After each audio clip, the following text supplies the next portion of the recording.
menos una pregunta. ¿Qué hubiera pasado si en ese momento que estabas conversando con tu amigo te hubieras aprendido la fórmula de TDT y eso hubiera marcado la cabeza? 20 puntos más. Pero no.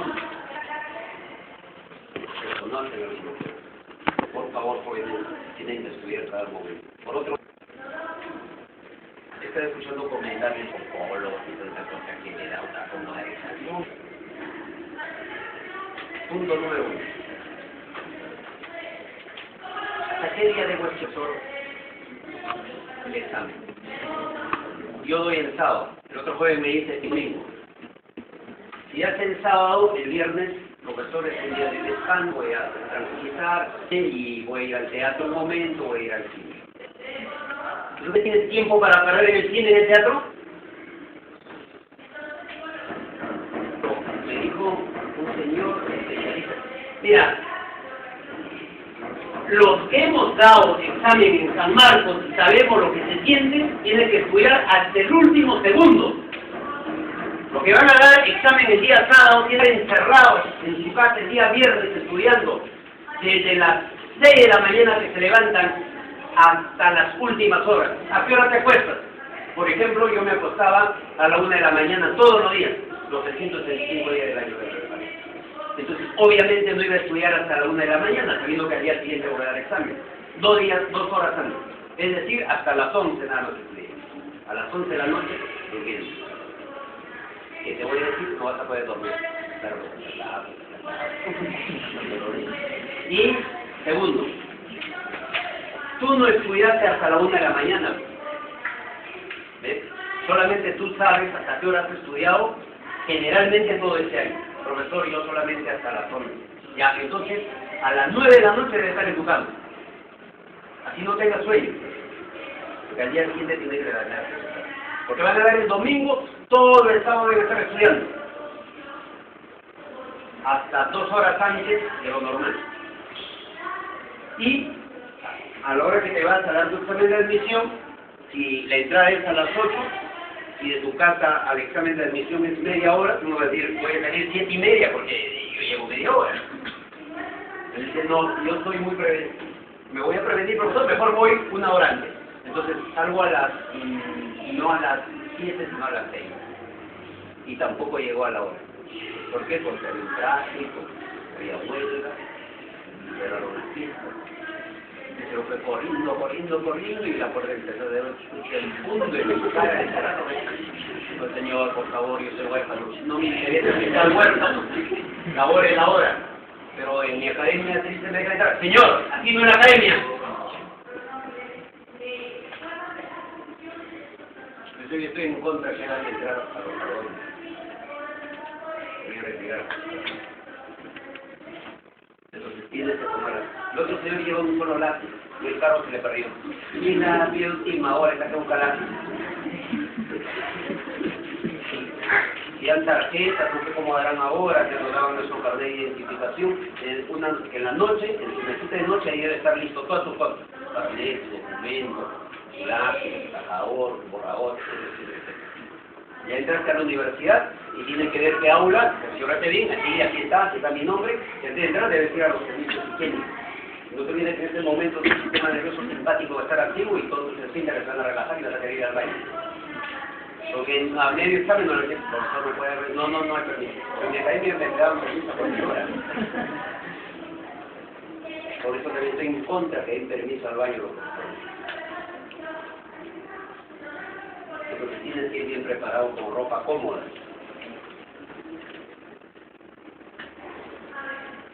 Sales de tu casa a las 6 de la mañana y en tu bolsillo siempre debe llevar ahí tu hojita.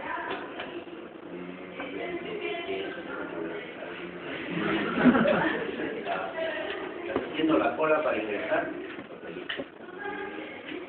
El problema es la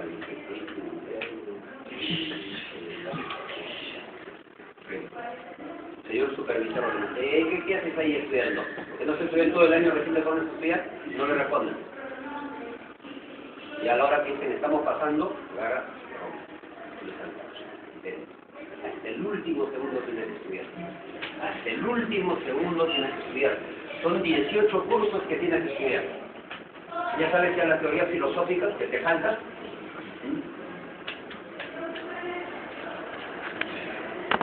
Física está muy mal en electroquímica, en óptica. Muchos alumnos ni siquiera saben la fórmula. En magnetismo peor, no hay nadie que sepa bien. En física va a venir teoría de magnetismo, teoría de óptica. No todo física y química es teoría, no te olvides, no todo es resolver problemas. No es como aritmética, geometría, trigonometría, que son cursos muy sencillos, pero física y química no. Tienes que saber bastante teoría. No te olvides que en química viene hasta de biología y ecología, no te olvides. Eso no es novedad para todos ustedes que han revisado el examen de San Marcos. Entonces tienes que estudiar, has debido estudiar los 18 cursos. Hay un alumno que me dijo aquí al costado, profesor, yo he estudiado 17 cursos por el otro, y por ese curso no viene a ser. Me interesa que es una pregunta o dos preguntas. El que quiere ingresar a San Marcos debe saber los 18 cursos a referencia al derecho. No hay nada que yo voy a administración, voy a turismo, no me importa química, no. Y ahí está, en el prospecto te dice, te vamos a preguntar tales cursos, esos cursos los tienes que hacer. Me interesa que alguna pregunta. Entonces, ¿cuánto todavía nos quedan? Nos quedan 72 horas para el examen. Estas 72 horas deben estar encerrado estudiando. Y no sé qué hacías en el descanso, te he visto al recreo, saliendo y caminando por ahí, perdiendo el tiempo. Debí estar estudiando, recordando historia universal, historia del Perú, geografía, física, la Constitución, y habrán leído ya. Guerra del Pacífico, tenemos una guerra, no te olvides, tenemos un problema con Chile. Así que puede ser un pretexto para que San Marcos pregunte este tema. Estamos con un problema con Siria, con Estados Unidos. Hay que estudiar estos temas, hay que repasar para el examen. Tienes que utilizar todas tus armas, las buenas y las malas, en el examen de admisión para el examen. Todas tus armas. Todas. No te olvides que en RD van a venir textos no solamente de filosofía, van a venir de biología, de medicina. Si tú no has estudiado las teorías filosóficas, te va a ser difícil entender. Imagínate que venga un texto del Anticristo de Nietzsche, que ya preguntó en el simulacro.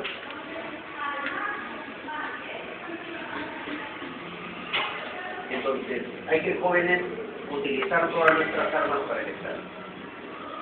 Profesor, me siento un poco nervioso porque ya es la cuarta vez que estoy postulando a San Marcos.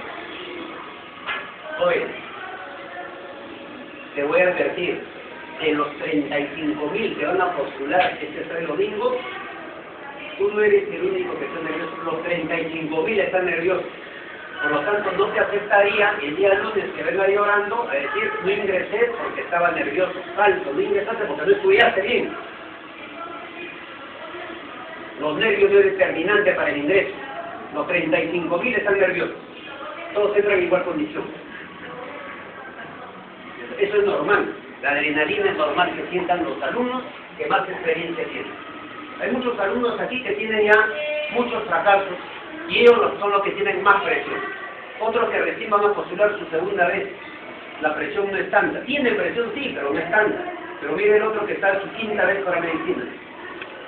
Él es el que está muy presionado, muy tensionado. Entonces tengan mucho cuidado, por favor, en ese sentido. Traten de ir lo más calmado que se pueda. No van a tener la calma 100%, pero concéntrate en el examen. Ahí los puntajes están reflejando algunas cosas, todavía una deficiencia. En qué cursos están muy bajos, hay que ver qué cursos estamos muy bajos. Si nos ponemos en el peor de los casos, jóvenes, vamos a suponer que no ingresa, suponiéndonos en el peor de los casos, ya te dije, tú eres bueno, tus puntajes son buenos. Es un esfuerzo para más.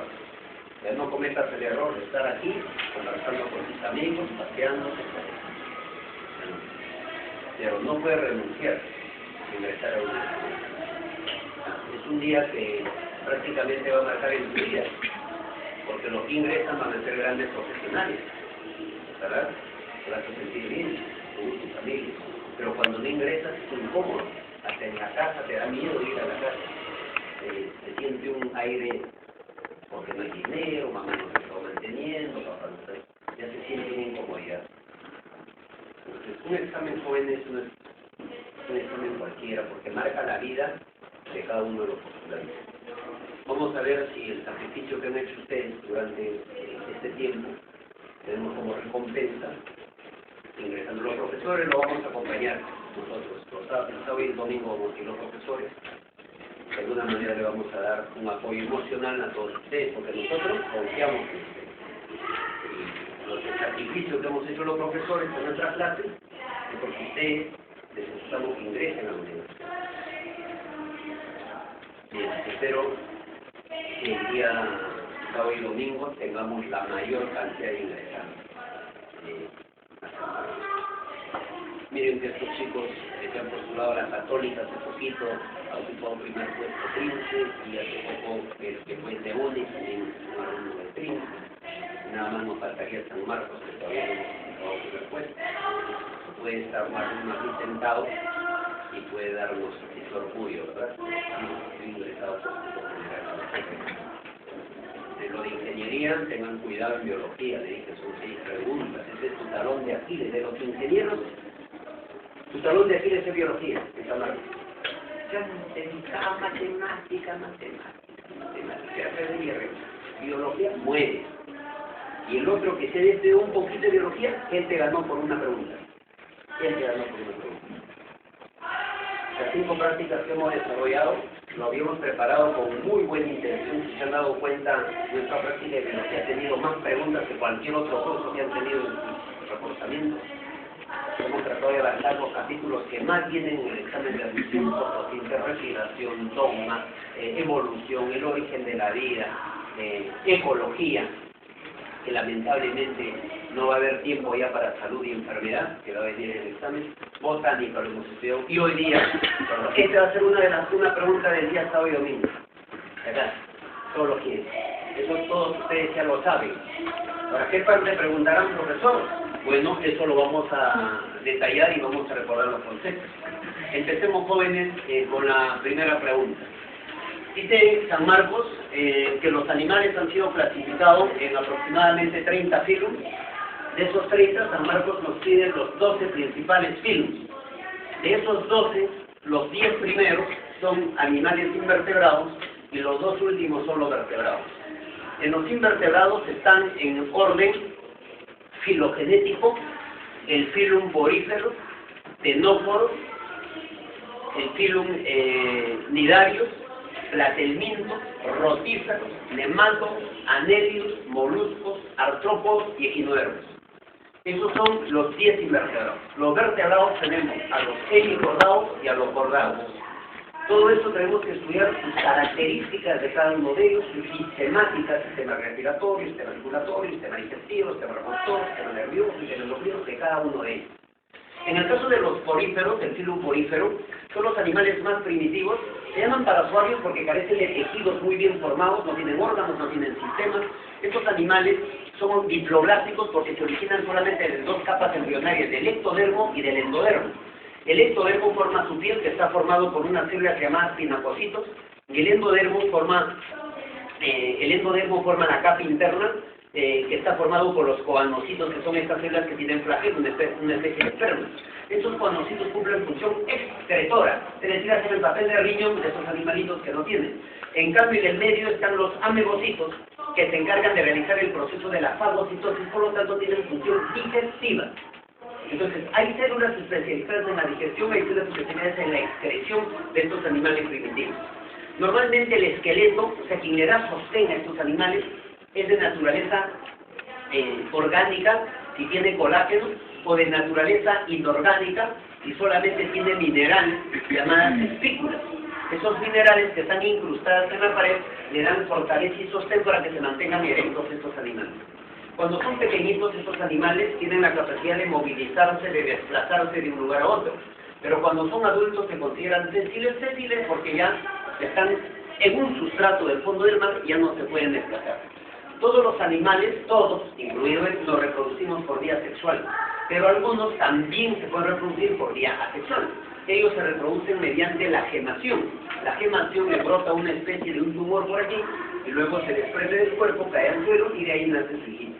Ese proceso se denomina la gemación. Estos animales tienen digestión intracelular, porque todos los demás animales que vamos a estudiar tienen digestión extracelular. ¿Qué significa intracelular? Que el alimento ingresa sin ser digerido entero por fagocitosis hasta las células, que hace el papel de estómago, el amebocito. Y es ahí donde lo digiere hasta nutrientes. Y recién esos nutrientes se reparten a todas las células. Hay gran cantidad de células, no solamente están los pinacocitos, los amebocitos, los coanocitos, también tenemos a los leucocitos, también tenemos a los arqueocitos, tienen gran cantidad de tipos de células, pero los más importantes son, lo que pide San Marcos, el amebocito y los coanocitos. Estos coanocitos no hay que olvidar, aquí lo tenemos a mayor aumento, fíjense, con su flagelo, que empieza a movilizar el agua ingresa por estos poros, llamados ostiolos, y sale por esta boca llamada ósculo. Antes se creía que era al revés, que el agua ingresaba por aquí y salía por su orificio. No es así. El agua ingresa con plancton. El fitoplancton es el alimento de ellos.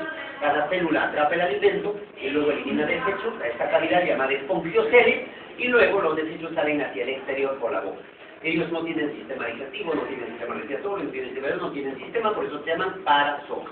Por eso que la pregunta número 1 seguramente ha respondido.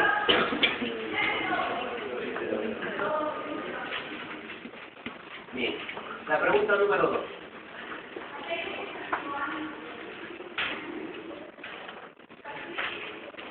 Todos ustedes saben que los animales, según su simetría, pueden clasificarse con simetría radial o con simetría bilateral. Bilateral es cuando se traza una línea imaginaria por el cuerpo del animal, y con esta línea se puede dividir en dos mitades simétricas. Pero eso es solamente externo, no es interno. Porque si ustedes observan, mi parte interna, un hígado voy a tener en este lado, pero en el otro lado no hay hígado, ¿verdad? Esa es medida de simetría. La simetría es en base a la superficie externa. Si yo agarro este animal y le trazo una línea, con la parte media voy a dividir en dos mitades simétricas. ¿Por qué? Porque los platelmintos tienen simetría bilateral. Hablando de los platelmintos son animalitos triploblásticos porque se originan de las tres capas embrionarias del ectodermo, mesodermo y endodermo. No te olvides que estas capas embriológicas o germinativas originan a todos los órganos de los animales, obviamente nosotros que estamos teniendo. Nosotros somos triploblásticos porque nos hemos originado, mejor dicho, nuestros órganos se han originado del ectodermo, mesodermo y endodermo. El ectodermo se forma el cerebro, cerebelo, cefálico, retinal, retina, esmalte dental, piel, uña, cabello, cuernos, etcétera, etcétera, y del mesodermo se encuentra el corazón, la arteria, la vena, los capilares, los tendones, los músculos, los cartílagos, el sistema excretor, el sistema reproductor. El endodermo se origina en la boca, la faringe, todo el estómago, el intestino, el hígado, los huesos, páncreas, hígado, los nasales, faringe, laringe, tráquea, bronco, bronquiolos, etc. Cada uno de estos derivados, ustedes deben recordar, porque ya San Marcos preguntó de qué capa embriológica se origina el cerebro, la respuesta era el ectodermo.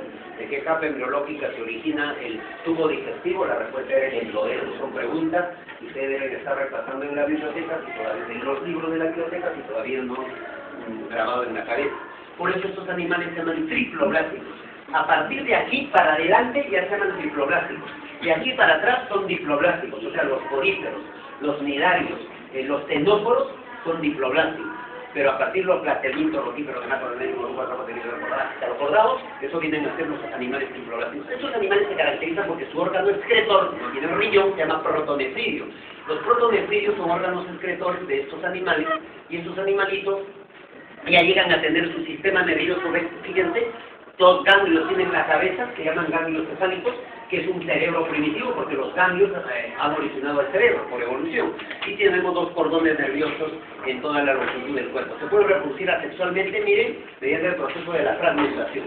Pero ¿cuál es lo curioso que me pueden preguntar en el examen de San Marcos? Aparte que estos animales sabemos que son hermafroditas, tienen testículo y ovario, pero son hermafroditas insuficientes, de tal manera que necesitan pedir ayuda a su amigo. Entonces este le pasa su semen y este también le pasa su semen y los dos quedan embarazados. Pero estos animales, cuando son parásitos, porque la planaria es un animal de vida libre, no es parásito. Cuando son parásitos,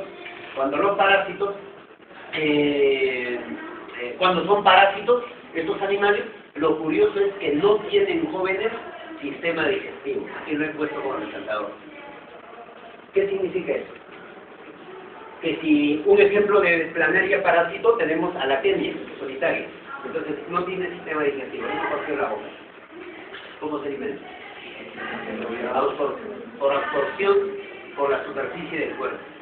Y aprovechando para salud y enfermedad en la tenia, hay que tener mucho cuidado porque este animal es un anélido parásito, sus huevos lo depositan en el intestino y cuando el individuo que está infectado por este gusano defeca, en las heces salen sus huevos que pueden ser consumidos por este pobre animal inofensivo. Entonces el huevo se queda enquistado en la carne del animal y cuando nosotros consumimos la carne mal cocida, entonces el huevo puede llegar al sistema digestivo, eclosionar y de ahí se forma otra vez el gusano. Pero a veces estos quistes atraviesan la pared intestinal, estos huevos, y se van al cerebro y forman la cisticercosis. Eso es una enfermedad neurológica. O sea, pueden causar dos tipos de enfermedades del mismo organismo. Uno cuando es gusano adulto y otro cuando es huevo. Dos tipos de enfermedades. Estos animales, entonces, los placentos tienen... son organismos, diploblásticos y tienen simetría bilateral. Entonces la respuesta a la pregunta número 2 que nosotros estamos analizando sería...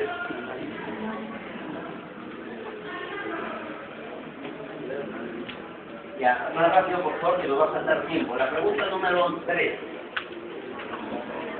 Hace un momento yo te había comentado que hay animales como estos, animales que viven en colonia, que son sésiles de adultos, es decir, ya no tienen capacidad de desplazamiento. Pero cuando eran redias, una especie de larva, ellos tenían capacidad de movimiento. Por eso dicen, todos los animales tenemos movimiento en algún momento de nuestra vida, todos, incluso estos. Solamente que cuando son adultos ya son animales sésiles. Pero también no serían los únicos, porque también hay otros animales, como por ejemplo los celenterios, es decir, los nidarios, que tienen dos fases. La fase medusa, que tiene movimiento, y la fase pólipo. En este caso, estos animales, fíjense, se apoyan en el sedimento y ya no se pueden desplazar de ahí. Temporalmente son sésiles. Sin embargo, esos animales también se mueven, estas hidras. Ustedes deberían investigar, y es bastante curioso cómo se mueven, porque ellos se dan así como volteretas. Entonces se cae así, de cabeza y se pone de aquí y otra vez. Y así por volantines va avanzando. Ese tipo de movimiento tienen estos animales. Por lo tanto, podría responder yo oporífero, o podría responder tenóforos, hay sésiles ahí, pero ¿cuál marca? Porque no hay el otro, entonces marcarías porífero. La respuesta sería porífero. No le enseñan. 4. Animales que aceptan varios planos de división. Bueno, hablando de varios planos es porque tienen simetría real. Por ejemplo, los equinodermos como la estrella del mar. O por ejemplo, los ctenóforos como el peine del mar. Profesor, el ctenóforo no conocemos. Pero lo debes estudiar porque en el examen nos preguntan acerca de estos ctenóforos. Parece un baloncesto con 8 filas de dientes y 2 flagelos con 2 tentáculos, fíjense. Estos ctenóforos se parecen al anterior, a los nidarios. Tienen todo lo que tiene el otro. El otro tiene tentáculos, este tiene tentáculos. El otro en sus tentáculos tiene nematocistos, este también tiene nematocistos. El otro tiene tubo digestivo incompleto, este tiene tubo digestivo incompleto. Y el otro tiene algo importante como este, que no debes olvidar por favor. Que me olvidé lamentablemente, pues no sé cómo he olvidado poner aquí en la pantalla. Por favor, presten atención aquí. Se dan cuenta que la pared tiene 2 capas, por lo tanto son diploblásticos, pero entre las 2 capas jóvenes hay una masa gelatinosa que sirve de sostén. Esa masa gelatinosa, graba bien eso en tu cabeza, se denomina mesoglea. La mesoglea es una sustancia acelular, es decir, carente de células, que está entre las 2 capas, entre la epidermis y el endodermis, que tiene una función de sostén. Estos animalitos tienen su sistema digestivo, por su boca entra el alimento y luego defeca por la misma boca. Por lo tanto, estos animales son animales con tubo digestivo incompleto. Los animales con tubo digestivo completo tienen boca y ano por separado. Los tentáculos se caracterizan porque tienen unas células llamadas nidocilios o nidoblastos. Y dentro de esas células, aquí está la célula B. Hay un látigo, miren este látigo enrollado. Y si de pronto ustedes se rozan con la piel en la playa, con estos tentáculos de la malagua, inmediatamente aquí hay un gatillo, se dispara el gatillo y el látigo sale disparado ahora. Y en la punta tiene sustancias tóxicas, venenosas. Entonces te causaría una reacción alérgica muy dolorosa en la piel. Esto lo utilizan para poder defenderse de sus depredadores, para poder atrapar a sus presas, porque pueden matar eso a animales pequeños como este pez, luego se lo come y ya eliminan nada más los desechos por el ano. Estos animales entonces pueden ser libres o sesiles, tienen nematocistos, aquí está subrayado, tienen dos fases, la fase de movimiento medular y la fase de pólipo que está en el estado sésimo, y su sistema digestivo ya dijimos que es incompleto. Ejemplo de animales, tenemos a la hidra, la medusa, la nemo del mar. ¿Han escuchado acerca de los corales? Los corales también pertenecen al grupo de los ctenóforos, de los nidarios, más conocidos con el nombre de los querínteros. Muy bien, entonces la respuesta a esta pregunta número... ¿Qué número estamos? ¿4? Ya, la respuesta sería... Bien, vamos a pasar a la pregunta 5. Animal que posee nematocistos. No confundas nematocisto, que es el látigo, con el nidoblasto, que es la célula. La célula es el nidoblasto. Entonces la respuesta sería C. Nematocitos.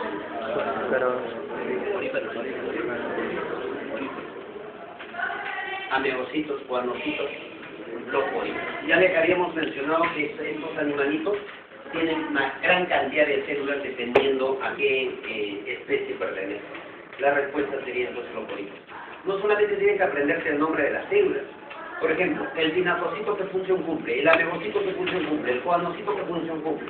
De eso se trata, ¿verdad? El pinacocito cumple nada más función protectora porque es la piel, el amebocito cumple función fagocítica, se encarga de la digestión, y el coanocito cumple función excretora porque elimina exceso. Entonces, la respuesta sería una pregunta C en la alternativa C. 7. Animales que poseen dos capas embrionarias. Claro, porque aquí estamos observando que son los poríferos y también pueden ser los celenterios o pueden ser también los enóforos. ¿Cuáles de ellos están?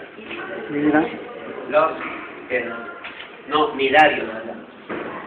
La respuesta sería nidarios.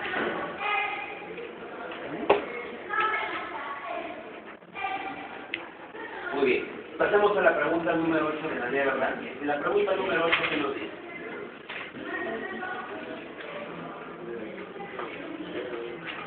No, un momentito. Lo que pasa es que ustedes, cuando hablan de nemátodos, inmediatamente me viene a la cabeza, son gusanos de cuerpos cilíndricos, como ustedes pueden observar. Aquí están estos animales, pero la superficie de su cuerpo está cubierto de una capa de cutícula. ¿Y para qué les serviría esto? No se olviden que estos animales, como son parásitos, viven en el intestino. Y a veces las secreciones del intestino o del estómago, el estómago secreta ácido clorhídrico y el ácido es muy letal para este animalito, le podría causar la muerte. Entonces él se cubre de una capa de cutícula que le protege contra la agresión corrosiva del ácido clorhídrico. No cumple función defensiva. Además de ellos, como viven en el intestino, y el intestino no es un tubo abierto, jóvenes, está así colapsado, está cerrado. Entonces el pobre animal que está dentro queda atrapado ahí dentro. Entonces no va a haber mucho aire. Si no hay mucho aire, no hay mucho oxígeno. Si hay mucho oxígeno, moriría, porque todos tienen que respirar oxígeno. Entonces estos animales se les conoce en el ambiente biológico con el nombre de microaerófilos, de aire. Es decir, necesitan pequeñísimas cantidades de oxígeno para vivir con tranquilidad. Eso no lo puede hacer otro animal. Pero ellos se las evitan porque son microaerófilos. Tienen boca, tienen ano, por lo tanto su sistema digestivo es completo. Y fíjense, aquí no hay hermafroditas como los poríferos, como los celenterios. Estos son dioicos, di2, es decir, en dos cuerpos separados del sexo del macho y de la hembra. Por eso se denominan dioicos a estos animales. Ejemplos tenemos a la lombriz intestinal, que es propio de los adultos que nos infectamos al consumir el huevo de estos animales en alimentos mal preparados. Los oxiutes atacan más a los niñitos, se encuentran en el orificio anal. Y la famosa triquina, mire, la triquina también forma quistes en la carne de algunos animales y nosotros al consumir esta carne mal cocida nos podemos infectar de la triquina. Todos ellos vienen a ser los nemátodos. Y otra cosa que no está por ahí o no lo hemos mencionado, los nemátodos, no te olvides que son uno de los pocos animales pseudocelomados. Los rotíferos y los nemátodos son pseudocelomados. Todos los demás para adelante son eucelomados y para atrás son acelomados, sincelomados. Muy bien, esa sería entonces la respuesta a la pregunta número 8. Vamos a pasar a la pregunta número 9.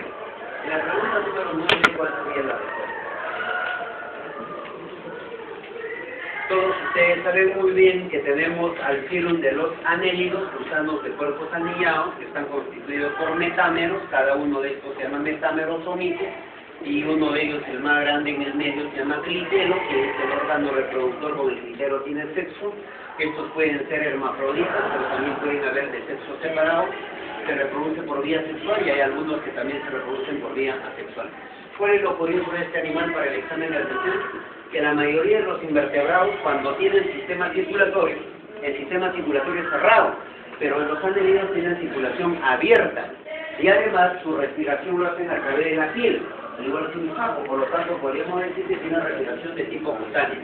Sus órganos excretores se llaman los metanefridios. San Marcos simplemente le llaman nefridios. Los metanefridios son los órganos excretores de este animal. Ejemplo de los animales anélidos, tenemos a la lombriz de tierra como esta, y tenemos a la sanguijuela. No sé si habrán escuchado de la sanguijuela, también es un anélido. Fíjense, su sistema digestivo tiene boca, faringe, puche, molleja, estómago, intestino, etc. Y entonces estos animales tienen tubo digestivo completo porque la boca fisiológicamente y anatómicamente está diferenciado del ano. Estos animales se mueven, evidentemente arrastrándose por la superficie del terreno, pero en esta parte del cuerpo, en la parte ventral, tiene como unas cerdas. Esas cerdas que hacen un papel de órganos locomotores se llaman quetas. Entonces, con estas quetas se puede desplazar de un lugar a otro los anélidos. Por lo tanto, la respuesta a la pregunta número 9 sería. A la pregunta número 10, jóvenes, que nosotros estamos estudiando, hace un momento dijimos que estos animales eran diploblásticos, los poríferos, los celenterios y los ctenóforos, pero a partir de los platelmintos para arriba ya eran triploblásticos.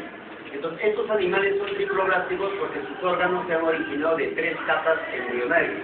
Por lo tanto, la respuesta aquí sería platelminto, la 10.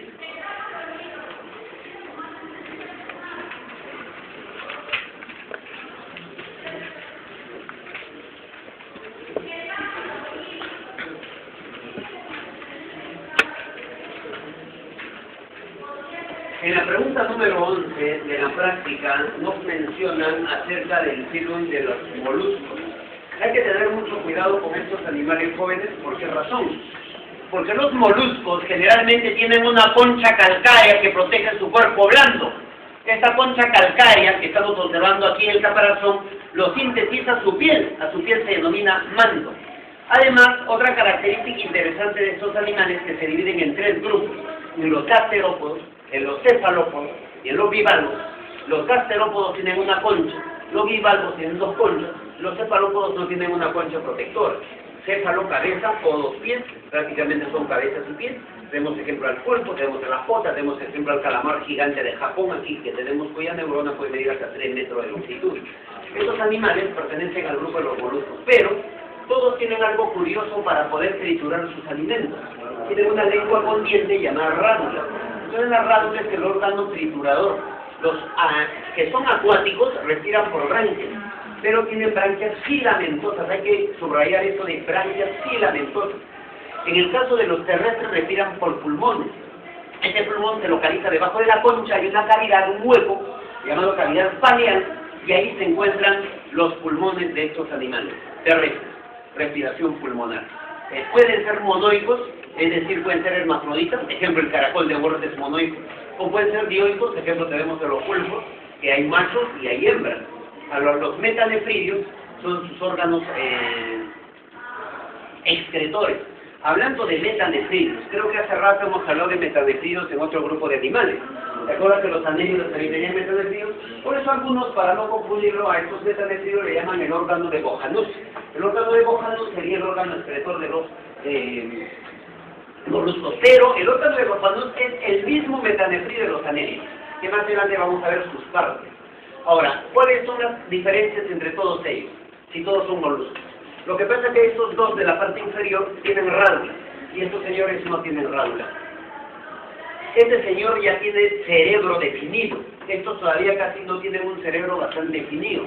Este cerebro será tan desarrollado que dicen que los pulpos son los invertebrados más inteligentes que existen en la naturaleza. Incluso pueden distinguir colores, etc. Estos animales jóvenes tienen una característica porque hay una glándula llamada la glándula de la tinta. Esta glándula de la tinta la secretan cuando su vida corre peligro. Si un depredador viene a cazarlo por aquí, él expulsa de su glándula de tinta una tinta oscura que tiñe todo el mar de negro, entonces ya el depredador no lo puede ubicar y aprovecha de esta manera para escapar. Cuando está muy enojado, las reacciones adrenérgicas de su cuerpo hacen que sus cromatóforos empiecen a cambiar de color para que se mimeticen en el hábitat donde se encuentran. Estos animales tienen esas características. Por lo tanto, la respuesta sería los moluscos a la pregunta número 11. Moluscos capaces de cambiar de color debido a los cromatóforos.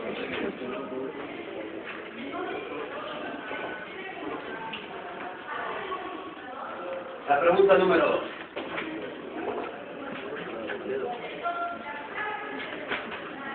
Pulpo es la respuesta, por favor. 12. Animales que presentan estómago cardíaco y placa madreporito.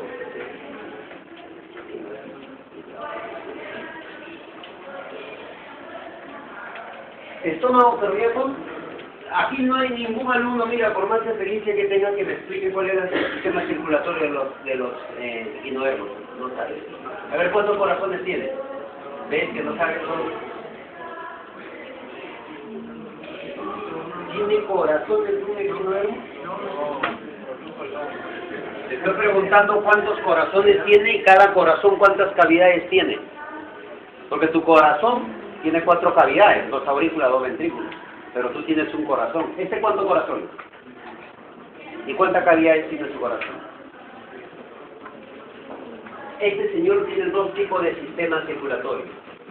El sistema acuífero, por el cual solamente circula el agua, por una serie de tubos que está en su interior. El orificio por donde ingresa el agua tiene una placa, y eso se llama la placa madreporito.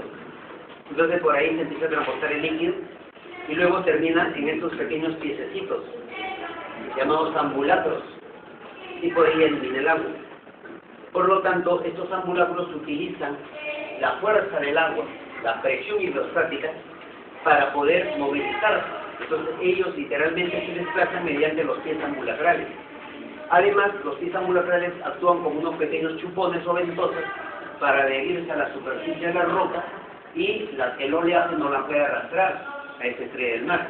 Pero también los pies ambulacrales cumplen función excretora, porque por ahí también pueden eliminar sus desechos. Pero también cumplen función respiratoria, porque por los pies ambulacrales también pueden respirar. Miren todas las funciones que cumplen pies ambulacrales. Pero ellos también tienen un sistema circulatorio, pero no circula obviamente sangre, porque los invertebrados se llaman hemolinfa. Y una hemolinfa extraña, a diferencia de sus otros amigos, le llaman pseudohemolinfa. Tienen un corazón bastante primitivo, con una sola cavidad de esos animales, que casi no lo utilizan, está cerca a su tubo, dice, a su estómago, y por eso le dan ese nombre de la pregunta 12, un estómago cardíaco. Y además tienen placa madreporito. Entonces, cuando me hablan de placa madreporito, ya debo estar pensando, este es un equinodermo. La respuesta sería equinodermo.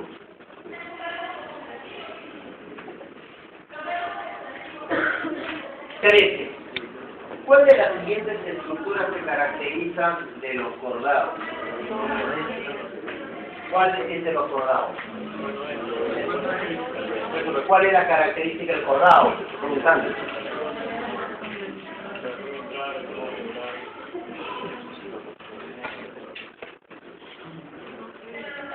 ¿Perdón?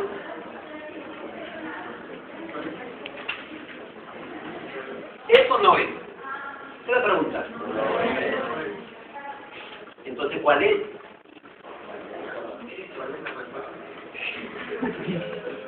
¿Ustedes son invertebrados o vertebrados? Vertebrados. ¿Eres semicordado o cordado? Ya, joven. O sea que tú estás aquí, ¿verdad? Ya, pero, mira. Todo cordado Ojalá pregunte esto en San Marcos, para que solamente respondan ustedes los 35.000, no van a responder. La pregunta de San Marcos debería ser, ¿cuáles son los 3 criterios que debe tener un animal para ser considerado cordado? 1. Todo cordado debe tener hendidura branquial. Y tú me has dicho que eres cordado y quiero que me muestres dónde está tu hendidura branquial. Si no, eres de otra especie. Muy bien. En el estado embrionario, cuando eran embriones, aquí tienes un corte como los peces, ese es tu hendidura branquial. Eso te delata que podría ser cordado. Pero un momentito. Digo podrías porque tiene que tener los 3, pues tú puedes tener uno. Cordón nervioso dorsal, es decir, tu médula espinal no debe estar como en los invertebrados en la parte ventral, sino se debe dirigir hacia atrás. Eso es mediante el proceso de cefalización. Nos ha costado millones de años para hacer esto. Y lo tienes atrás. Está muy bien. Pero notocorda. Entonces, a ver, muéstrame tu notocorda. O sea que ahora no tiene notocorda.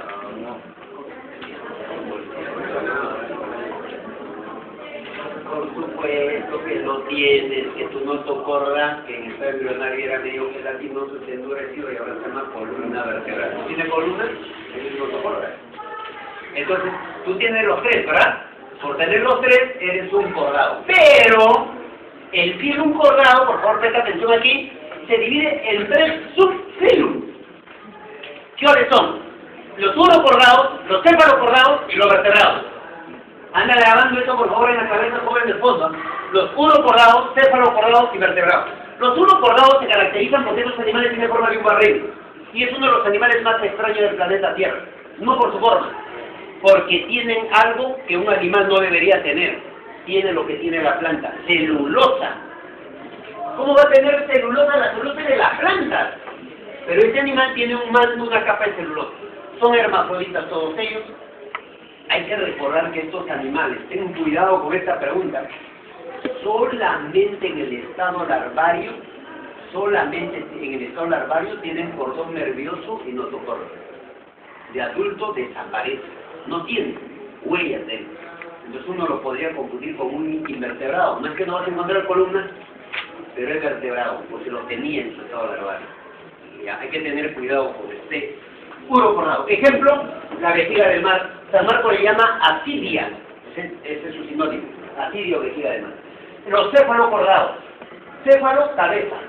Cordados, un cordado que le han mutilado la cabeza. Es como un pez que le han quitado la cabeza. Entonces deja aquí una especie de una boca con una ventosa.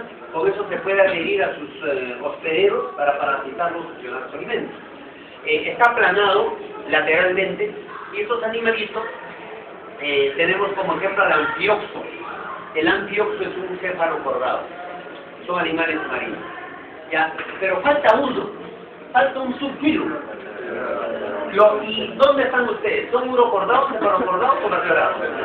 Somos vertebrados. Y aquí está. Profesor, un momentito. Yo no soy pez. Lo que pasa es que los vertebrados se caracterizan porque a su vez tienen 2 rasgos importantes que los separan de los otros cordados. A ver, características de los cordados. 2 pares de extremidades. Un par y 2 pares de abajo. ¿Verdad? 2 pares de extremidades. O puede ser un animal cuadrípedo, 2 pares. Pero una vez entre 2 pares. Alas y patas. Ya. Pero además tienen sistema circulatorio cerrado, porque los invertebrados tienen abiertos. Y luego también tenemos nosotros que su sistema digestivo es completo, lo cual quiere decir que la boca es para el ano, y lo más característico, dimorfismo sexual. ¿Saben qué significa eso, jóvenes? Que físicamente los machos y las hembras se diferencian. Por ejemplo, un león y una leona. El que tiene melena es el macho. A eso se llama dimorfismo sexual. El cuerpo de la mujer tiene forma de una pera, ¿verdad? El hombre es una manzana. Eso se llama dimorfismo sexual. Eso lo caracteriza a los vertebrados. Pero este subfilum, llamado vertebrado, a su vez se divide en 5 clases. Peces, anfibios, reptiles, y mamíferos. Peces. Clase peces. Pueden haber peces con esqueleto óseo, como este bonito, o peces con esqueleto cartilaginoso, como este pez espada, pez martillo, mantarraya o el tiburón. Estos son peces cartilaginosos.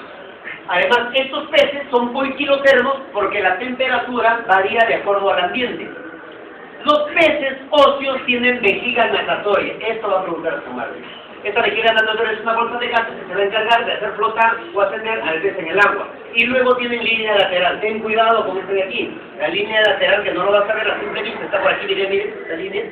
Tiene neuronas, terminaciones nerviosas del nervio glosofaringeo, que es el noveno par craneal, el cual es un baroreceptor, es decir, mide la presión del agua. Entonces, si él se hunde más de lo normal, podría reventar, ¿verdad? Porque tú no puedes soportar la presión.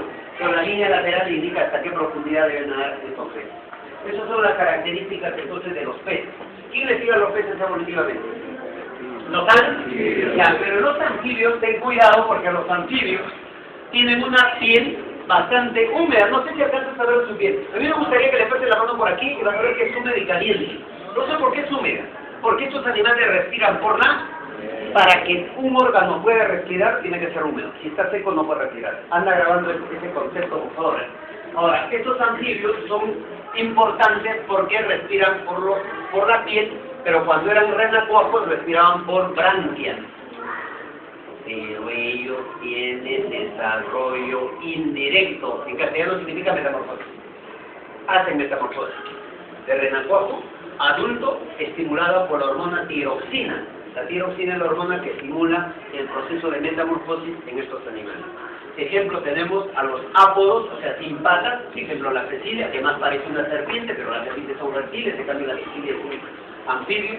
Tenemos también, ejemplo, a la salamandra, que es un anfibio con cola, porque normalmente no debería tener cola. Y tenemos también a los uroderos, que son estos sapitos muy conocidos, las ranas, etc. Estos animales entonces jóvenes tienen respiración cutánea y realizan metamorfosis. Esos son los anfibios. ¿Quién les sigue a los anfibios? Ya, en el caso de los reptiles deben tener mucho cuidado todos ustedes. ¿Por qué? Porque los reptiles tienen piel seca. Pásenle la mano a este cocodriliano. Es seco, ¿por qué? Porque no respiran por la piel. Ejemplo, tenemos a los cocodrilos, caimanes, al dragón de Komodo, que es un animal que está en peligro de extinción. Tenemos a los ofidios, como esta serpiente muy venenosa, la manta verde, que es una de las más venenosas del mundo, y no tienen estos animales jóvenes esternón. Por lo tanto, como tienen costillas que están flotando en el aire, se puede dilatar su cuerpo para tragar presas enteras. Tiene el famoso hueso cuadrado que disloca su mandíbula y puede englobar, engullir gran cantidad de alimentos. Además, estos animales jóvenes solamente tienen un pulmón porque su cuerpo es estrecho, no pueden alcanzar los dos pulmones. El pulmón izquierdo está atrofiado y solamente funciona el pulmón derecho. En el caso de los quelonios, tenemos a las tortugas marinas, las charapitas, etc. Estos animales, al no tener dientes, utilizan pico como la gallina, llamar rancoteca. La rancoteca es característico de estos quelonios. En los cocodrilianos están los cocodrilos, los caimanes, los lagartos, etcétera, etcétera, etcétera. Todos ellos son poiquilotermos cuya temperatura es variable, pero en su mayoría son ovíparos. Ovíparos quiere decir que sus crías no solamente nacen de huevos, sino más bien sus crías se alimentan del vitelo del huevo, que viene a ser la yema. Por eso se llaman ovíparos, no tanto por el huevo, sino porque su alimentación es a través del vitelo del huevo. Y creo que ustedes son vivíparos, no porque no nacen de huevo, sino porque su alimentación es de mamá a través de la placenta. Entonces hay una diferencia entre ovíparo y vivíparo. Pero también de estos hay ovovivíparos. Y los ovovivíparos quiere decir que la cría se desarrolla en un huevo, pero la mamá no lo expulsa el huevo, se queda dentro del vientre. Entonces dentro del vientre revienta el huevo y recién sale la cría. Es un ovovivíparo. Ejemplo de ovovivíparos tenemos a estos reptiles, a los dinos, a los tiburones, también son ovovivíparos. Ya, estos son los poiquilotermos. ¿Y quién les sigue a los reptiles? Las aves. Nunca olviden las aves, porque nos podrían preguntar los famosos sacos aéreos y su función. ¿Qué función cumplen los sacos aéreos? Los sacos aéreos cumplen función respiratoria, ¿verdadero o falso? Falso, porque su función es disminuir el peso del cuerpo del animal para que se mantenga en el aire y además actúan como refrigerantes, disminuyendo la temperatura corporal durante el vuelo. Estos animales, que no piden San Marcos, pero antes preguntaba en la década del 80, era ¿cuál es el órgano de la fonación de estos animales? La siringe, que no es lo mismo que la laringe, Son dos órganos separados, pero la laringe de ellos está atrofiado. En cambio el de nosotros está muy evolucionado y gracias a él podemos hablar. Estos animales no pueden hablar. Estos animales son de sexos separados y aquí recién empiezan los homeoteros. ¿Qué significaba homeotero? Esos animales jóvenes tienen, claro, tienen temperatura constante porque tienen un termorregulador. Ese termorregulador está en el cerebro y se denomina hipotálamo. El hipotálamo es quien mantiene la temperatura constante y aparte las plumas evitan que pierda calor de su cuerpo. De la tarde recién llegan ustedes. ¿Quiénes son? Los mamíferos. Aquí tenemos a los mamíferos. Se llaman mamíferos porque tienen glándulas mamarias, tanto los machos como las hembras tienen mamas. Obviamente que los machos, las mamas están atrofiadas, que las hembras están desarrolladas. Y estos animales también son homeotermos porque su temperatura es constante. Su fecundación es interna porque el óvulo y el esperma se encuentran dentro del cuerpo de la hembra. En el caso de los humanos, en el tercio externo de las trompas uterinas, su trompa de falopio. Pero en el caso de los peces y los anfibios tienen fecundación externa. Estos animales jóvenes son vivíparos, es decir, las crías ya nacen muy bien desarrolladas. Pero en algunos marsupiales, prácticamente, entre comillas, lo abortan antes de esté desarrollado. Es como si una mujer diera a luz a los 3 meses a sus hijos. Entonces ellos dan a luz así. Y luego lo meten en una bolsa llamada marsupio, y en ese marsupio hay unas tetas, y ahí se queda pegado el feto y hasta que se desarrolla. Y recién ya cuando se desarrolla, saca la cabeza y puede salir de nuevo. Esos son los mamíferos acuáticos, como esta ballena, como esta orga asesina y como este delfín. Tenemos también mamíferos voladores, como este hematófago, que puede tomar sangre de algunas aves, como la gallina del corral, aprovecha para tomar sangre, incluso a humanos puede succionar sangre. Este es el único mamífero que no es vivíparo, sino más bien es ovíparo, que sus crías hacen de huevos. Y es curioso, este ornitorrinco, que es una monotrema, que es muy peligroso porque tiene las patas posteriores, tienen unas glándulas venenosas que suelta como un chisguete y podría causar incluso la muerte a los humanos. Son muy agresivos estos animales. Ellos vienen a hacer entonces la clase de los mamíferos. De acuerdo a eso, jóvenes, ya he respondido a la pregunta número 13. Todos los mamíferos somos, los soldados somos triploblásticos con corazón ventral, tubo neural, deuterostomado. Deutero quiere decir que primero se forma tu ano y luego la boca con hendiduras. Pero somos diplo, no, esa sería la 14. Dentro del virus de los cortados, la superclase tetrápodos no incluye. Dentro de los que tenían 4 apéndices. ¿Verdad? ¿Quién no tiene 4? A ver, patas y brazos. Los pececillos, sería la respuesta. 15. Los animales que durante toda su vida presentan esqueleto cartilaginoso son los esmalobranquios, llamados también condictios. 16. Los mamíferos placentarios que alumbran a sus crías en estado inmaduro y luego lo alojan en su marsupio, ¿cómo se llama? Canguros. Los koalas, los canguros. 17. Los sacos pulmonares son estructuras anexas al sistema respiratorio ¿de quién? De las aves, que nada tiene que ver con la respiración, no se olviden. 18. Los metazoarios, enterozoos, celomaos, que son triploblásticos, poseen simetría bilateral de cuerda. Ya, si te digo cuerda dorsal, ya te digo todo. ¿Verdad? Muy bien. 19. Los quelíceros son estructuras presentes en Araña. arañas. Quelíceros son sus dientes, ¿verdad? El cual está conectado a glándulas venenosas. Señale la afirmación que posee un corazón con 3 cavidades. Los peces tienen corazón con 2 cavidades. Los anfibios corazón con 3 cavidades. Reptiles, aves y mamíferos ya con 4 cavidades. Entonces el único que quedaría ahí es el anfibio. Muy bien. Práctica para los alumnos. Tema, sistema cardiovascular y sistemas respiratorios.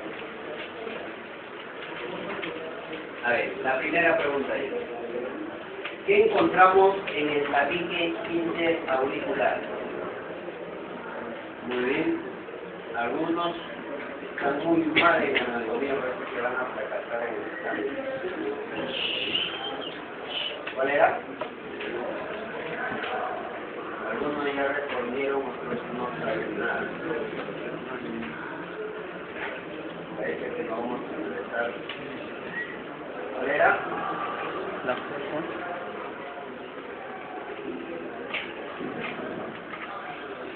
Bien. Vemos que aquí en este semestral nadie ha podido identificar.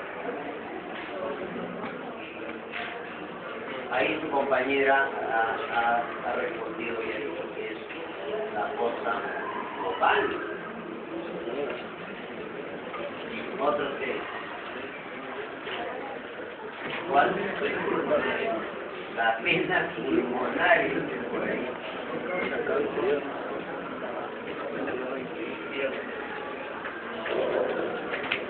Fosa.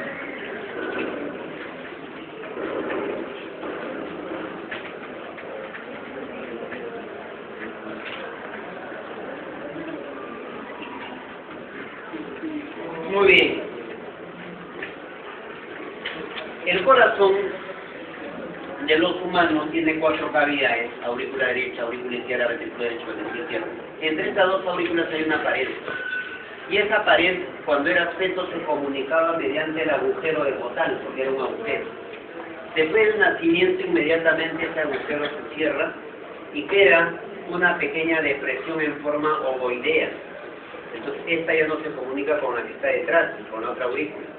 Y a esta fosa se denomina la fosa oval. La fosa oval entonces se encuentra en la pared interauricular o tabique interauricular, sería la respuesta. La pregunta número 2. Vaso sanguíneo cuya pared posee músculo, liso y fibras elásticas. Eso te están hablando de los vasos sanguíneos. ¿Quién sería ese vaso sanguíneo entonces? Vasos sanguíneos,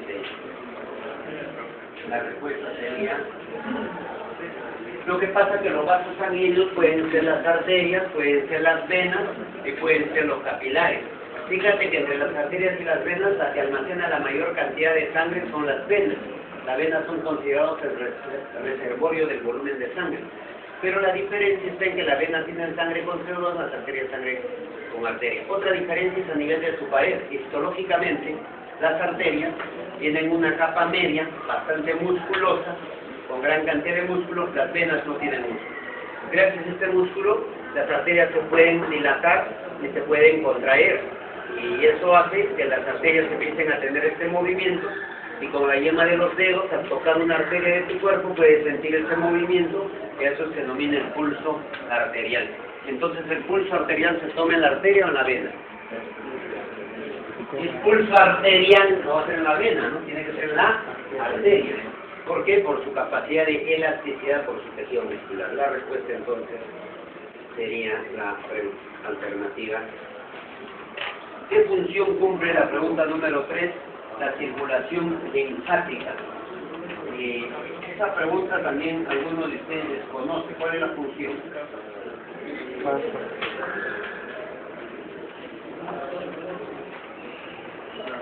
¿Ahí? Muy bien, ¿alguno dice la C? Muy bien, ¿están de acuerdo con la C? Lo que pasa, jóvenes, que nunca deben olvidar que en el proceso digestivo nosotros digerimos carbohidratos, que son glúcidos, proteínas y lípidos. Solamente los carbohidratos y las proteínas se absorben a la sangre. En cambio, los lípidos se absorben a la linfa. La linfa se encarga de transportar la grasa. Y la linfa se encuentra dentro de los vasos linfáticos. Una de las funciones de los vasos linfáticos es transportar los lípidos que se absorben en el intestino. Por eso la respuesta marcaron la alternativa. Muy bien, 4.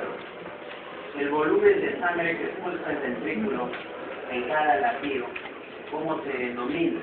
Pregunta. ¿Cuál? No, pues niña, que tiene que ver el soplo cardíaco, que es la lesión de las válvulas auriculoventriculares o las válvulas semilunares. Lo que pasa que se llama frecuencia cardíaca al número de contracciones que hace tu corazón en un minuto. Pero al contraerse, elimina la sangre, mira, de los ventrículos. Cuando se llenan, lo expulsa. Y cada minuto expulsa 5 litros. Y a eso se denomina gasto cardíaco. El gasto cardíaco es el volumen de sangre que elimina el corazón en un minuto. Equivale aproximadamente a 5.000 mililitros o 5 litros de sangre. 5. En la fase llenado ventricular, las válvulas semilunares o sigmoideas, ¿cómo se encuentran? Válvulas sigmoideas, semilunares. ¿Saben qué cosa es el llenado? El llenado es efectivamente cuando el ventrículo se llena, pero ¿cómo se llena? Pasa de aquí de la aurícula al ventrículo. Entonces para eso tienen que estar abiertos las aurículos ventriculares, pero las sigmoideas, para que no se escape mientras se llenan, tienen que estar cerradas. O las semilunares en el llenado tienen que estar cerradas. Muy bien. 6. Los filetes nerviosos olfatorios atraviesan ¿a qué hueso? No te olvides que con la nariz capta los olores porque hay neuronas. Esas neuronas en el techo de tu nariz se meten hasta el cerebro, para eso atraviesan un hueso. ¿Cómo se llama ese hueso que lo atraviesan? ¿Qué es el techo de tus fosas nasales? ¿Qué es esto? Si la fosa nasal es el aura, este es el hueso. Y está agujereado por una coladera. Por ahí se meten los axones de las neuronas olfatorias para llegar al cerebro. ¿Cómo se llama ese hueso? Que forma el techo de la fosa nasal. El esfenoides está en tu sien, buen niño. ¿Qué tiene que hacer el esfenoides con tu nariz? ¿Cuál? No es esfenoides. Pómer es tu tabique nasal. Entonces, ¿ya qué queda? Ya está ya la respuesta. Si hemos descartado Pómer y esfenoides, entonces ya sabe la respuesta. ¿Cuál es? No va a decir frontal, ¿no? No va a decir mandíbula o maxilar inferior. El hueso etmoides. 7. ¿Cómo se llama el orificio de la faringe que se comunica con el oído medio? La trompa. ¿Qué trompa?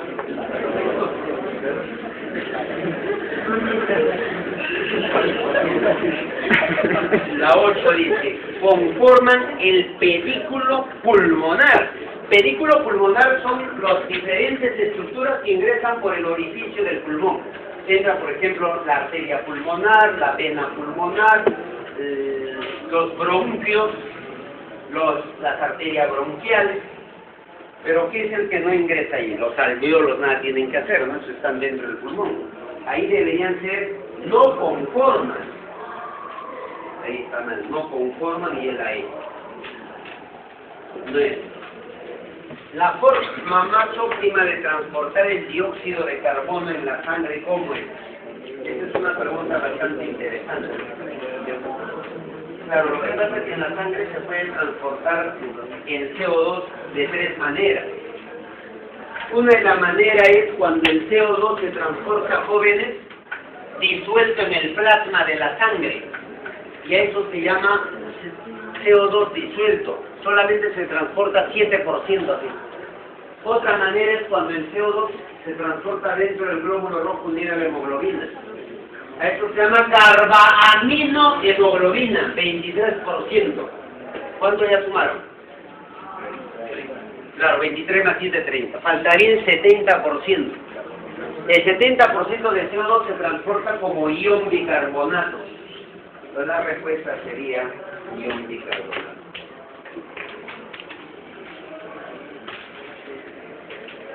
Bien. En una respiración, la perfusión es la circulación de sangre, va a depender de qué, excepto. ¿De qué depende? Claro, porque se supone que tiene que ver la contracción de los ventrículos, tiene que ver un buen estado de los capilares, pero la linfa nada tiene que hacer en la circulación para los. Muy bien. Animalía 2. En Animalía 2, San Marcos pone como un pretexto y pregunta anatomía humana incluso. Entonces veamos la pregunta 1. Sobre el sistema circulatorio humano, marque verdadero o falso. Ah, qué interesante. Dice, ¿presentan circulación cerrada, doble y completa? Claro, cerrada somos doble porque hay circulación mayor y menor completa porque la sangre arterial no se mezcla con sangre menor. 2. ¿Contiene circulación mayor y menor? Claro, lo dijimos hace rato. 3. Su corazón es tetracalitario. Ahí lo podemos ver en la pantalla que tiene 4 cavidades. Siguiente. ¿Se ubica en el mediastino? Claro, porque el mediastino es el espacio entre los dos pulmones y la respuesta de la barrera. Pero el corazón pesa de 250 a 300 gramos, en la mujer 250, en el hombre 300, promedio 275 gramos para ver. La respuesta sería la E. San Marcos no pregunta pesos de órganos, pero la diarrea, que es una diarrea un poco incómoda, pregunta peso. ¿Cuánto pesa el corazón? Una 100. Y es la diarrea. 3. 2. El corazón que contiene un sistema nodal. Algunos han marcado seguramente la 6, ¿verdad? Esa es la respuesta, jóvenes, pero con una pequeña aclaración. No, he querido aclarar sobre eso, vean. Este es un corazón entero. Pero aquí está la aurícula derecha, aquí está la aurícula izquierda, este es el ventrículo izquierdo y detrás está el ventrículo derecho. Ahora, ¿en cuál de las aurículas se encuentra el famoso marcapaso? El marcapaso está en la aurícula derecha. Nosotros abrimos por aquí, esta es la aurícula derecha. Y aquí donde desemboca la vena cava superior, ahí al costadito, ahí, por allá está. Ese marcapaso son células musculares cardíacas modificadas, llamadas células P. P se llaman porque tienen la capacidad de generar potenciales eléctricos, que es corriente eléctrica. Y esa corriente eléctrica hace que el corazón empiece a contraer. ¿Ves? Entonces, si una persona quiere saber si su corazón está así o se ha detenido, pero la persona se ha desmayado y no te puede contestar, entonces el médico le hace un electrocardiograma donde tienen 4 componentes: la onda P, el complejo QRS, la onda T. La onda P es la contracción de las aurículas. El complejo QRS es la contracción de los ventrículos. Y la onda T es la relajación de los ventrículos. O sea que le falta aquí la relajación de las aurículas. Ya, eso nunca sale en un electrocardiograma. Entonces, si te toman un electro, va a salir esto en la máquina. Que estás ahí, está desmayado, te han dado 2 balazos en un pecho. Siempre se repite lo mismo, mire. Este de aquí es P, complejo QRS, y la T no se nota. Ahí está la T. ¿Ves? Ahí está la T. ¿Y este qué es? P. Y la punta compleja. Y si se pone así, ya muere, derecho. Cuando se pone, muere. Murió. Ya. Eso quiere decir que un electrocardiograma simplemente nos indica la actividad eléctrica del corazón. Y es un electrocardiograma. La respuesta entonces sería la alternativa C. Organismo con 2 cavidades cardíacas y de circulación completa. Bueno, los que tienen un corazón con 2 cavidades cardíacas, ¿quiénes serían? Los peces, los anfibios o los reptiles. Los peces nada más tienen actividad con 2 cavidades. Tienen una aurícula y un ventrículo. 4. Una de las ventajas obtenidas al porcel circulación es: ¿por qué es bueno la circulación? Para que llegue mayor oxigenación a todos los tejidos. Organismo cuyo corazón presentaba 3. A este ya mencionamos, los anfibios. 6. En la mayoría de los animales se presenta un órgano especializado para el intercambio gaseoso. ¿De acuerdo?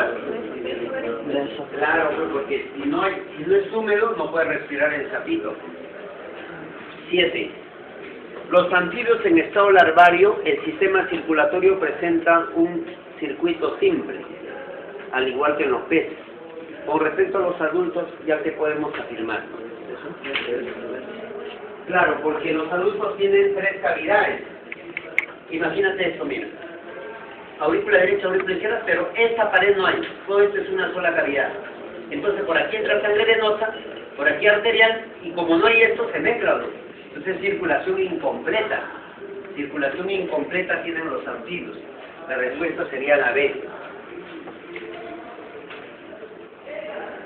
8. Órgano respiratorio que contiene las cuerdas vocales.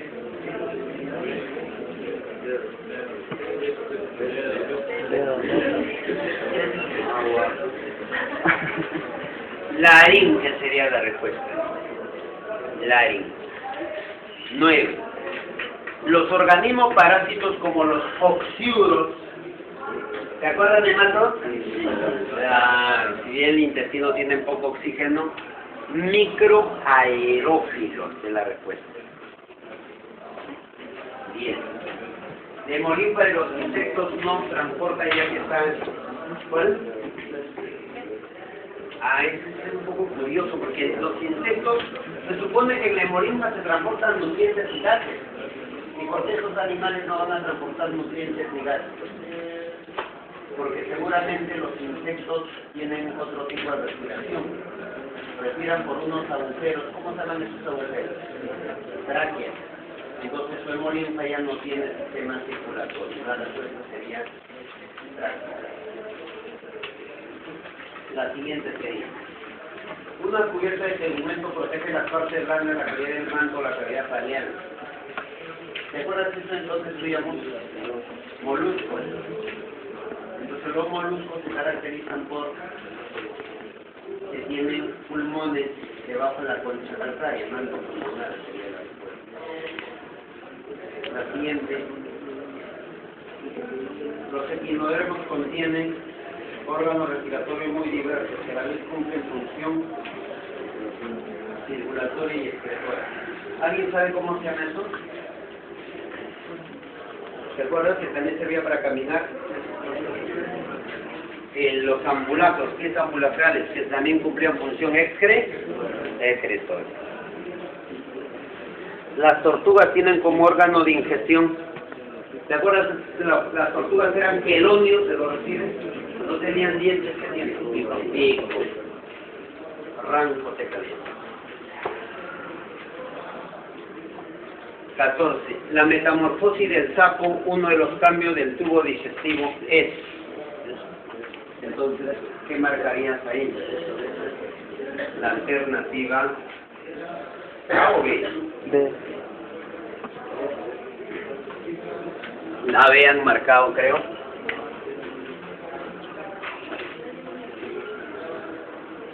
Solamente quiero aclarar este punto, por favor. Los renacuajos respiran por branquias y se alimentan de algas. Por lo tanto, eres herbívoro. Y los herbívoros tienen tubo digestivo para que puedan absorber el intestino de ese tamaño. Cuando él hace metamorfosis, se transforma en sapo. Pero este sapo ya no se alimenta de algas, sino tiene lengua protráctil que se alimenta de insectos. Entonces tú te has transformado en carnívoro. Y los carnívoros tienen también tubo digestivo para absorber los nutrientes.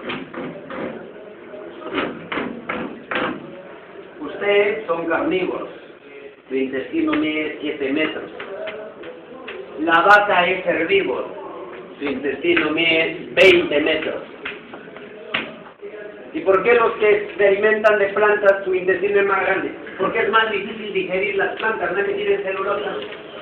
Yo hablo cartílagos, los carnívoros tienen intestino. Entonces, ¿qué le habrá pasado a ese señor cuando se pasó al renacuajo? ¿Qué le pasó cuando hizo eso? ¿Ya cuál es la respuesta? Alternativa. Dura, sí. Ya. 15. Tengan cuidado porque ahí, en el caso de las aves, su estómago tiene dos cavidades. El proventrículo, llamado estómago verdadero, y el ventrículo que es la molleja, órgano triturador. 16. Todos los animales tienen un sistema excretor. Por ejemplo, los cangrejos tienen a la glándula verde o glándula antenal. Los caracoles tienen al órgano de Bojanus o metanefridio. Las arañas tienen a las glándulas coxales.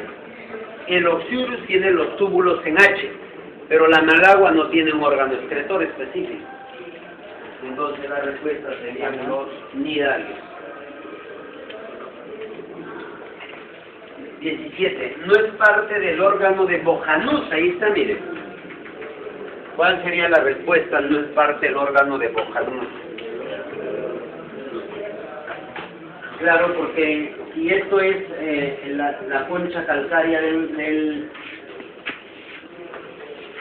caracolito, ese es su corazón, y aquí en el corazón hay líquido, y hay un orificio llamado nefrostoma.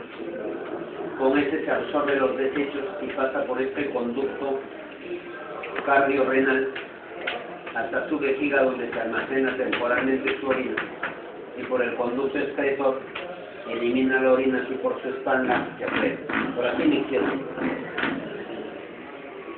Entonces, a todo eso se llama metanefridio o órgano de Bojanus.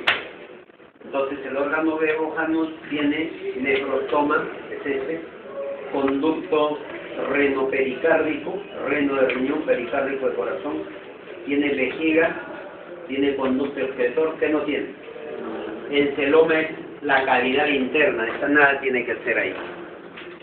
Muy bien, la respuesta entonces sería la alternativa 19. 18. De acuerdo a la sustancia excretada, la mayoría de los organismos acuáticos, como la esponja, hay que recordar a estos jóvenes en sistema excretor, la regla general es esto. Los que viven en la tierra generalmente son uriotélicos porque su orina es rica en urea. Los que viven en el agua generalmente son amoniotélicos porque su orina es rica en amoníaco. Y los animales que viven en los desiertos y toman poca agua, como las arañas, los insectos, se llaman uricotélicos porque su orina no es líquida, es sólida como la sal de mesa. Entonces ahí tendríamos que ver en la pregunta si es una esponja, es acuático, por lo tanto, ¿qué sería? ¿Qué sería? Amoniotélico. 19. Los poríferos son organismos invertebrados que eliminan sus desechos a través de... Sí, ya le hablamos. Los insectos son animales muy bien adaptados a los ambientes terrestres, perdiendo la mínima cantidad de agua corporal. Claro, ácido úrico con insectos. Muy bien. Ya practica para usted la anatomía. ¿Qué es la unidad anatómica del riñón? Nefrón. Órgano donde se forma la orina. Vejiga, por favor, riñón. 3. Órgano del aparato urinario que también forma parte del aparato reproductor en los hombres porque por ahí micciona y por ahí sale su semen. Uretra masculina. Sobre el segundo. Es el primer proceso en la formación de la orina. 3 procesos: filtración, reabsorción y secreción. 5. Órgano que almacena temporalmente la orina. Vejiga urinaria. 6. Las células paritales productoras de ácido clorhídrico se ubican en las glándulas gástricas del estómago. 7. Órgano donde se inicia la digestión química de los alimentos. La digestión proteica se empieza en la boca. En el estómago, gracias a la acción de la pepsina. En la boca son los carbohidratos. ¿Y los lípidos dónde empiezan? En el intestino. Y nadie va a responder a la pregunta hoy.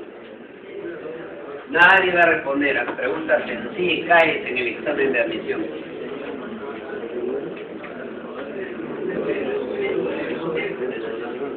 El intestino delgado tiene 3 partes: duodeno, y hay uno, el. Todos sabemos que en el intestino delgado se absorbe el 90% de nutrientes, pero ¿en qué parte? Pues en el duodeno, hay uno y el uno prácticamente no absorbe nada, excepto la vitamina B2. Esa puede ser una pregunta capciosa. El único nutriente que se absorbe en el ileum es la vitamina B2. Pero todos los demás se absorben o bien en el duodeno o bien en el ayuno. ¿Cuál crees que es la respuesta? En el duodeno se encuentran las enzimas digestivas, ahí desemboca la bilis, ahí desemboca el jugo pancreático, para que el alimento recién sea atacado y lo transforme en nutrientes, porque en el duodeno no se puede absorber porque si son alimentos todavía. Pero una vez que ha sido digerido, recién en el yeyuno se absorbe. La respuesta era yeyuno. Yeyuno. 9. ¿Cómo se llama el esfínter entre los Gardia? 10. Lugar donde se absorbe la mayor cantidad de agua.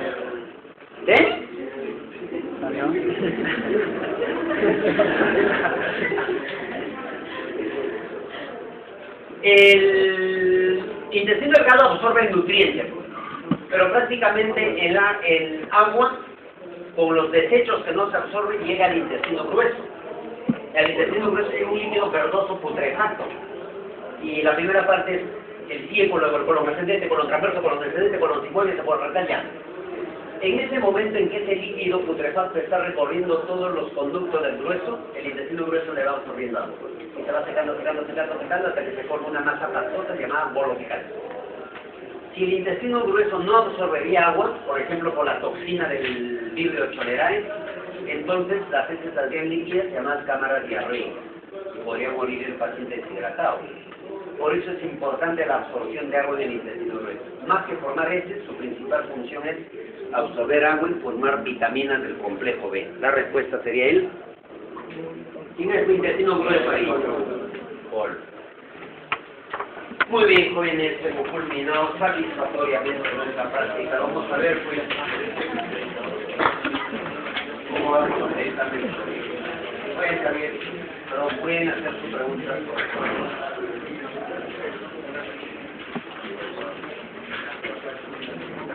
Bueno.